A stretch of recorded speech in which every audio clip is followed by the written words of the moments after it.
नमस्कार दर्शक बंधु मु ज्योतिर्विद ब्रज किशोर मोर चैनल कुंडली रहस्य तरफ आपण मानकु स्वागत। मु आशा करुछि प्रभु जगन्नाथ कृपारु आपण मान निश्चित भलरे थिबे। तेबे भिडियोटी को देखिबा पूर्वरु मोर चैनल को आपण माने सब्सक्राइब करंतु, लाइक करंतु, कमेंट एवं शेयर करंतु। आउ नुआ नुआ भिडियो रो नोटिफिकेशन पाइबा पई बेल आइकन को ऑल करंतु। कालसर्प दोष यह राहु केतुंक द्वारा जन्म कुंडली उत्पन्न होता है। आउ ए दोष पाई कौन क्षति होता है आउ ए दोषर निराकरण आम किपरि करिबा आसंतु ए वीडियो माध्यम देखिबा। आपण माने वीडियोटी को स्किप न करी संपूर्ण देखंतु। देखो दर्शक बंधु आपणक सामने गोटे कुंडलटे रखिछि। ए कुंडलटी होउछि उत्तराषाढ़ नक्षत्र, धनु राशि एवं कन्या लग्न। ए कुंडली रे ग्रह मानक स्थिति देखंतु।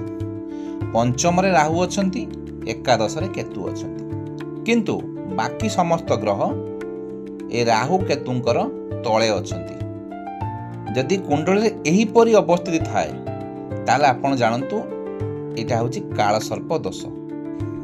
जदि कुंडली रे एही परि कालसर्प दोष थाए जेते राजयुग थिले मध्य ताहा कोनोसी प्रभावशाली होई पारेनी। निज पाखरे जेते टैलेंट थिले मध्य से आगुकू जाई पारेनी। सांगरे पढ़ुथिबा पिलाटी ताठू कम नंबर रखुथबो, किंतु जेतेबेले मेन परीक्षा हबो सेतेबेले से पिलाटी एकू पास करिक पळेबो। काक पास करि पळेबो जे व्यक्तिर कालसर्प दोष थिबो से पिला पाखरे कैपेसिटी अछि, टैलेंट अछि, किंतु जेतेबेले आवश्यक पड़िबो सेतेबेले पिलाटी फेल मारि जिवो। एहीपरि जदि होउथाए ता जानिबे एटा होछि कालसर्प दोष प्रभाव रु ही एटा होउछि।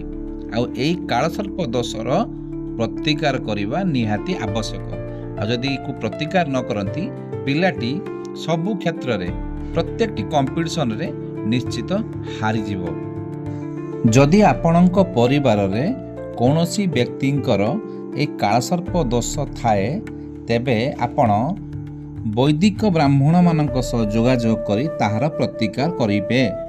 आउ मु ए भिडियो रे मध्य किछि प्रतिकार कहूछि, आपण चाहिले ताहा मध्य करि परिबे। आपण कोन करिबे ना दुईटी तंबार नाग किनिके आनिबे। आउ दुईटी जाकु सांगरे पूजा करिबे।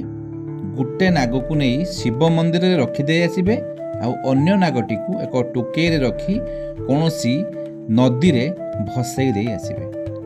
आ एई कार्यटी से कालसर्प थिबा पिला बा व्यक्ति जनक करिबा निहाती आवश्यक। आउ द्वितीय प्रतिकारटी होउची महाकालेश्वर मंदिर को जाई से पिला पाई कालसर्प दोष पाई पूजा करे नबा निहाती आवश्यक। आहुरी मध्य जेउ व्यक्तिंकर कालसर्प दोष थिबो से कौन करिवे ना मयूर चंद्रिका को पाखरे सब बेले रखिबे एवं प्रतिदिन चढ़ई मानंकु दाना खाइबाकू देबे।